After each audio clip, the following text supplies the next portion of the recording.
کوئی شعبہ، کوئی فیلڈ ایسی نہیں جس میں محمد الرسول اللہ صلی اللہ علیہ وسلم کا مبارک طریقہ میری اور آپ کی زندگی کے لیے موجود نہ ہو۔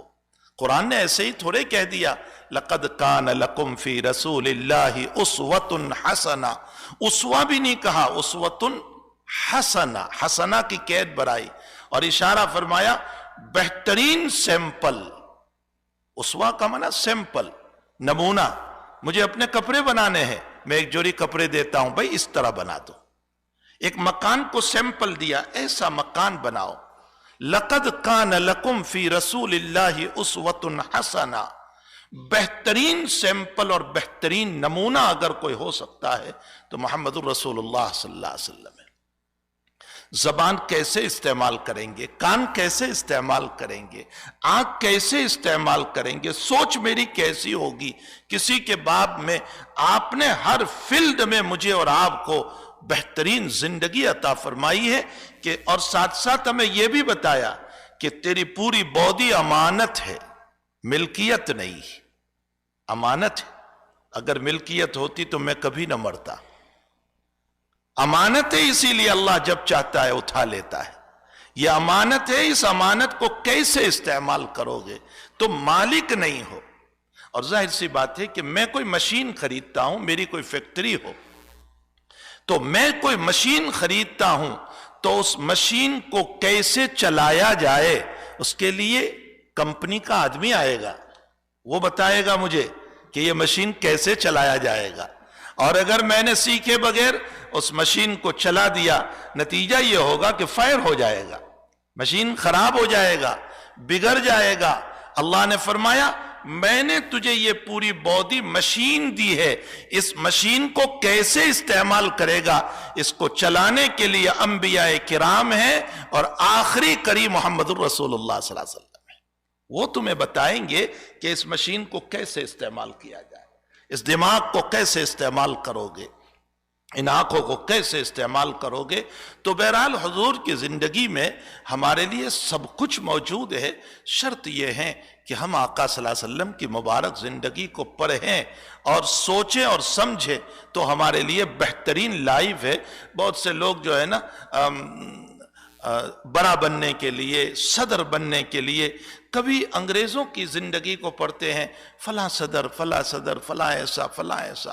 ارے اگر لیڈر کی زندگی پڑھنا ہو، صدر کی زندگی پڑھنا ہو تو حضور پاک صلی اللہ علیہ وسلم کی زندگی پڑھو۔ کیسا صدر تھا وہ، کیسا؟ گھر میں آئے، پوچھا کچھ کھانا ہے عائشہ؟ فرمایا اللہ کے حبیب کچھ ہدیہ آیا تھا، سوچا تھا میں آپ کے لیے رکھ لوں، لیکن آپ کی آمد سے پہلے کوئی غریب آ گیا، میں نے اٹھا کر کے اس کو دے دیا، چہرے پر بل تک نہیں آیا۔ بتائیے آج کے لیڈر کی کیا یہ صفت ہو سکتی ہے؟ اگر دنیا کے لیڈروں میں اور دنیا کے صدر میں اس کو تلاش کریں گے تو اس طرح کے واقعات پر اس کی پیشانی بل بھر جائے گی، غصے ہو جائے گا، اپنوں کی فکر نہیں کرتی اور دوسروں کی فکر کر رہی ہے، اور میرے آقا صلی اللہ تعالی علیہ وسلم کی پیشانی پر بل تک نہیں آیا۔ آگے سنیے اسی واقعے کو۔ حضرت عائشہ نے فرمایا تھوڑا سا حضرت میں نے باقی رکھا ہے، بچا کر رکھا ہے، تو وہ آپ کو، تو حضرت نے فوراً عائشہ کی تربیت فرمائی، فرمایا عائشہ باقی تو وہ ہے جو تو نے دے دیا، یہ جو ہے وہ تو فنا ہونے والا ہے۔ کیا فرمایا؟ باقی تو وہ ہے جو تو نے غریب کو دے دیا، وہ ہے باقی، اللہ کے وہاں رہنے والا۔ یہ تو ہم کھا لیں گے، پورا ہو جائے گا، پی لیں گے، ختم ہو جائے گا، یہ باقی نہیں ہے، باقی وہ ہے۔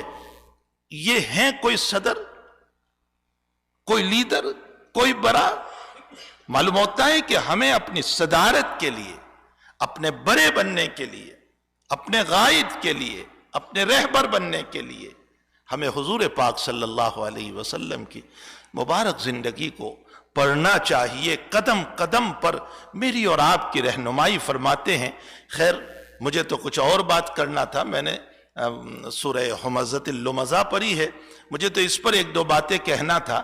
تو اللہ کے حبیب پاک صلی اللہ علیہ وسلم فرماتے میں نہیں کہتا کہ الف لام میم پورا حرف، بلکہ یہ 3 حرف ہے، 3 نیکی ملے گی۔ نبی علیہ السلام کی باتوں میں بڑے رموز ہے، بڑی گہرائی ہے، بڑی بصیرت کی باتیں ہیں۔ بخاری شریف کتاب العلم کی روایت ہے، مثلی ومثل ما بعثنی اللہ بالعلم والہدی کمثل الغیث الکثیر۔ میں نبی کی باتوں کی گہرائی بتا رہا ہوں۔ پڑھو میرے بھائیو، ہر وقت کمانے میں اپنا وقت نہ لگاؤ، کچھ اللہ کو بھی پڑھو، کچھ نبی کو بھی پڑھو، کچھ ان کو بھی سمجھو کہ میرا قرآن مجھ کو کیا کہہ رہا ہے، میرے آقا صلی اللہ علیہ وسلم مجھ کو کیا کہہ رہے ہیں۔ حضرت فرماتے مثلی ومثل ما بعثنی اللہ بالعلم والہدی کمثل الغیث الکثیر، میں جس علم و ہدایت کو لے کر آیا ہوں اس کی مثال بارش کے پانی کی طرح ہے۔ حضرت نے اپنے لائے ہوئے علوم، ہدایت، اس کی مثال بارش سے دی۔ اشارہ فرمائے اس بات کی طرف، بارش کے ذریعے سے، رین کے ذریعے سے مردہ زمین زندہ ہوتی ہے، میرے لائے ہوئے علم سے مردہ قلوب زندہ ہو جائیں گی۔ کتنی بہترین بات آپ فرما رہے ہیں۔ جیسے رین اور بارش سے مردہ زمین زندہ ہوتی ہے، اسی طرح میرے علم و ہدایت والی باتوں سے مردہ دل زندہ ہو جائیں گے۔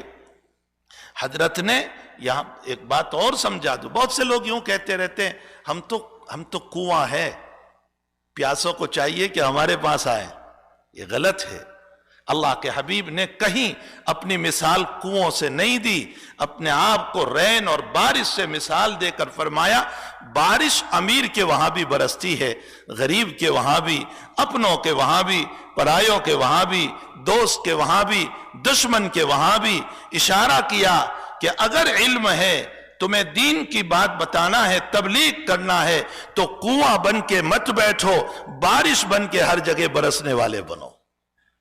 آپ کی باتوں میں ایک ایک رمز ہے، اشارات ہے۔ اور ہمارے حضرت جی مولانا یوسف صاحب رحمۃ اللہ علیہ نے تو ایک بڑی پیاری اسی حدیث شریف پر بہترین بات فرمائی۔ ہمارے حضرت جی مولانا یوسف صاحب رحمۃ اللہ علیہ اس حدیث کو سمجھاتے ہوئے یوں فرماتے تھے کہ اللہ کے حبیب پاک صلی اللہ علیہ وسلم نے پانی سے مثال دے کر اشارہ کیا کہ تم دنیا بھر کی چیزوں کو پی لو، لیکن پیاس تو پانی ہی سے بجھتی ہے۔ کولڈ ڈرنک پی لی، کہتے پانی لاؤ، کوک پیا، کہتے پانی لاؤ، آئس کریم کھائی، کہتے پانی لاؤ۔ ارے بھائی ابھی تو آپ نے کولڈ ڈرنک پی اور پانی مانگ رہے، کوک پیا پانی مانگ رہے۔ ہمارا جواب ہوتا ہے بھائی پیاس تو پانی سے بجھتی ہے۔ حضرت مولانا یوسف صاحب رحمۃ اللہ علیہ فرماتے ہیں کہ ساری دنیا کی چیزیں کھا لو پی لو، پیاس پانی ہی سے بجھتی ہے۔ تم ساری دنیا کے علوم حاصل کر کے سائنس کے اعلیٰ مقام پر پہنچ جاؤ اور ٹیکنالوجی کے اعلیٰ مقام پر پہنچ جاؤ اور لائر اور ڈاکٹر بن جاؤ اور بیرسٹر بن جاؤ اور جو چاہے بن جاؤ، لیکن تمہارے دل کی پیاس تو اللہ کے نبی کے علم ہی سے بجھنے والی ہے، اس کے بغیر نہیں بجھ سکتی ہے۔ اللہ کے نبی کا علم وہ ہے قرآن و حدیث، اس کو سمجھنا چاہیے۔ امام غزالی رحمت اللہ علیہ فرماتے ہیں کہ اللہ تعالیٰ نے ایک خط بھیجا ہے اپنے بندوں کے نام، قرآن کریم ایک خط ہے اپنے بندوں کے نام پر، اس خط کو سمجھنا چاہیے، ہمیں اس کو سمجھنا چاہیے، اس کو پڑھنا چاہیے۔ تو اللہ کے حبیب پاک صلی اللہ علیہ وسلم نے الف لام میم کی مثال دی، جس کا معنی کچھ نہیں ہوتا ہے۔ ان مفتی صاحب سے، علماء سے پوچھئے الف لام میم کا کیا معنی؟ اللہ عالم، اللہ بہتر جانتا ہے۔ نبی علیہ السلام نے الف لام میم کی مثال دے کر اشارہ فرمایا اس بات کی طرف کہ بغیر سمجھے ہوئے قرآن پڑھو گے تو بھی ثواب ضرور ملے گا، ثواب سے خالی نہیں ہے، لیکن قرآن کو سمجھنا بھی چاہیے۔ ایک تلاوت ہے، پھر اس کو سمجھنا۔ ہم روزانہ الحمد شریف پڑھتے ہیں، روزانہ ناس فلق پڑھ رہے ہیں، روزانہ علم تر الہ پڑھ رہے ہیں، والضحیٰ علم نشرح پڑھ رہے ہیں، لیکن معنی کیا ہے ہمیں نہیں پتا، اسی لیے ہمیں نماز میں لذت نہیں آتی۔ تو میں نے انہی صورتوں میں سے ایک صورت کو منتخب کیا، میں مختصر اس کا ترجمہ کر دوں جو میری اور آپ کی اصلاح کے لیے بہت کافی و شافی ہے، مجھے اپنی طرف سے کچھ بھی کہنے کی ضرورت نہیں۔ اسی صورت کا ترجمہ ہمیں ڈرانے والا ہے۔ اللہ فرماتے ہیں ویل، ہلاکت ہے، اور بعض مفسرین فرماتے ہیں کہ ویل جہنم کا ایک طبقہ ہے، ایک جگہ ہے، اور وہ اتنی خطرناک جگہ ہے کہ جہنم خود اس سے پناہ مانگتی. اتنی خطرناک وہ جگہ کہ جہنم خود اس سے پناہ مانگتی. ویل لکل ہمزۃ لمزہ. ہمزہ اور لمزہ کیا ہے؟ ہمزہ کا معنی ہوتا ہے لعن طعن کرنے والا، لمزہ کا معنی غیبت کرنے والا. ہلاکت ہے، بربادی ہے کن کے لیے؟ جو ایک دوسرے پر لعن طعن الزام لگاتے ہیں اور غیبت کرتے ہیں. میری اور آپ کی زندگی اس میں ملوث ہے یا نہیں؟ کسی کو کچھ کہنے کی ضرورت نہیں. میں بھی ہوں، آپ بھی. ہماری زندگیاں اس میں لگی ہوئی ہے. ہم الزام میں لگے ہوئے، ہم غیبتوں میں لگے ہوئے. ویل لکل ہمزۃ لمزہ. کون؟ الذی جمع مالا وعددا. جنہوں نے مال جمع کیا اور اس کو گنتے رہے، یعنی مال پر پراؤد تھا، غرور تھا، اور اس پراؤد اور غرور کے ساتھ لوگوں کی غیبتوں میں مبتلا تھے، الزام میں مبتلا تھے. الذی جمع مالا وعددا یحسب ان مالہ اخلدا. کیا وہ یہ سمجھتا ہے؟ اگرچہ یہ سورت مکہ کے 2 آدمیوں کے باب میں نازل ہوئی تھی، لیکن یاد رکھو قرآن کسی فرد کے لیے نہیں ہے، قیامت تک کے لیے، میری اور آپ سب کے لیے. یحسب ان مالہ اخلدا. وہ یہ سمجھ رہا ہے کہ میرا مال ہمیشہ رہے گا. ان مالہ اخلدا، میرا مال ہمیشہ رہے گا. اللہ جواب دے رہا ہے کلا، ہرگز نہیں، ہرگز نہیں، ہرگز نہیں. یا تو کھلونا ہم لے لیں گے یا کھیلنے والے کو ہم لے لیں گے. مثال سمجھ میں آئی؟ یا تو بچے سے ٹوائز لے لیتے ہیں یا کھیلنے والے بچے ہی کو اٹھا لیتے ہیں. اللہ اشارہ کر رہا ہے یا تو دولت میں چھین کر کل کو غریب بنا دوں گا، یا دولت تو رہ جائے گی، تجھے ہی اٹھا لوں گا. یحسب ان مالہ اخلدا کلا، ہرگز نہیں. میں صرف ترجمہ کرتا ہوں. اب ہر آدمی اس صورت پر اپنے آپ کو فٹ کر لے. لَيُنبَذَنَّ فِي الْحُطَمَةِ، ہم ضرور اس کو داخل کریں گے. تاکید کا صیغہ اللہ نے استعمال کیا ہے اور بہت سخت تاکید. لَيُنبَذَنَّ فِي الْحُطَمَةِ، حطمہ میں لے جائیں گے.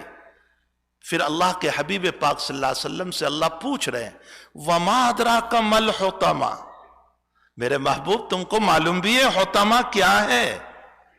حطمہ کیا چیز ہے؟ اب اللہ جواب دے رہے ہیں نار اللہ الموقدہ، اللہ کی بھڑکائی ہوئی آگ ہے. ایک تیری بھڑکائی ہوئی آگ ہے انسان، وہ تھوڑی دیر میں بجھ جائے گی، 1 دن 2 دن 10 دن 25 دن. اور ایک میری جلائی ہوئی آگ جو کبھی بجھے گی نہیں. نار اللہ، اس لیے اللہ نے اس آگ، اس فائر کی نسبت اپنی طرف کی. نار اللہ الموقدہ التی تطلع علی الافئدہ. یہ الزام لگانے والوں کے لیے، یہ غیبت کرنے والوں کے لیے یہ عذاب اللہ بیان کر رہا ہے. نار اللہ الموقدہ التی تطلع علی الافئدہ. یہ جہنم کی آگ کیسی ہوگی؟ حطمہ کی، باڈی کو جلاتی ہوئی تیرے قلب اور ہارٹ اور دل تک پہنچ جائے گی. نار اللہ الموقدہ التی تطلع علی الافئدہ. افئدہ کا معنی دل، تطلع علی الافئدہ. دنیا میں باڈی جل جاتی ہے، انسان مر جاتا ہے، وہاں دل کو جلا کر بھی انسان مرے گا نہیں. تطلع علی الافئدہ انہا علیہم موصدہ فی عمد ممددہ. اچھا، دنیا کا دستور یہ ہے کہ چلو فائر اور آگ ہے، کبھی ادھر بھاگ رہا ہے، کبھی ادھر بھاگ رہا ہے، کبھی ادھر بھاگ رہا ہے، کچھ تو راحت ملے، کچھ تو راحت ملے. اللہ کہتا ہے میرے حطمہ میں، میرے جہنم میں بھاگنے کا راستہ نہیں ہوگا. میں نے اندر میں ستون قائم کیے ہیں، تھمبے قائم کیے ہیں، ان ستونوں سے تجھے باندھ دوں گا. انہا علیہم موصدہ فی عمد ممددہ، لگے ہوئے ستونوں سے میں تجھے باندھ دوں گا. تو نہ موت آئے گی تیری، نہ بھاگنے کا راستہ ہوگا، نہ کوئی اور طریق تیرے لیے ہوگا. میرے بندے، کیوں تو اس عمل میں مبتلا ہوا ہے جو عمل تجھے جہنم تک پہنچانے والا ہے۔ اللہ اس عظیم المرتبت صورت کے اندر میری اور آپ کی تربیت کرتے ہوئے مجھے اور آپ کو اس کی فیکٹری کے بنے ہوئے مال کو سجانے اور بنانے کی کوشش کر رہا ہے اور کہہ رہا ہے میرے بندے تو ان گناہوں میں، غیبتوں میں، الزام میں مبتلا نہ ہو، میرا عذاب تو سن لے۔ اور دوسری طرف ایک آیت میں اور بیان کر دیا ما یفعل اللہ بعذابکم ان شکرتم وآمنتم وکان اللہ شاکرا علیما۔ ما یفعل اللہ، بڑا پیار اللہ بتا رہا ہے میرے بندے میں تجھے عذاب دے کر کیا کروں گا، میں نے تجھے عذاب کے لیے نہیں پیدا کیا۔ ما یفعل اللہ بعذابکم ان شکرتم وآمنتم، اگر تو میرا شکر گزار بندہ بن جائے، میرا مطیع، میرا فرما بردار، میرا ایمان والا بندہ بن جائے۔ ما یفعل اللہ بعذابکم ان شکرتم وآمنتم وکان اللہ شاکرا علیما۔ اللہ بڑا شاکر بھی ہے، جاننے والا بھی ہے۔ شاکر کا معنی عام مفسرین ترجمہ فرماتے ہیں اللہ بدلہ دے گا، ثواب دے گا، اور بعض صوفیہ فرماتے ہیں ارے اللہ تیرا شکر ادا کرے گا۔ او مخلوق، خالق تیرا شکر ادا کرے گا کہ میرے بندے تو مبارک زندگی لے کر آیا، تو پیاری زندگی لے کر آیا۔ میرے بھائیوں اپنی زندگی کو پیاری بناؤ، کل کو رب کریم کے حضور جانا ہے، وہ بولو جو ثابت کر سکو اس رب کے دربار میں، اور جو ثابت نہ کر سکو اسے نہ بولو، اس لیے کہ ہمارے پاس کوئی گواہ قیامت میں نہیں ہوگا۔ اللہ اس صورت پر عمل کرتے ہوئے ان برائیوں سے بچنے کی ہم سب کو توفیق عطا فرمائے۔ وصلی اللہ علی النبی الکریم برحمتک یا ارحم الراحمین۔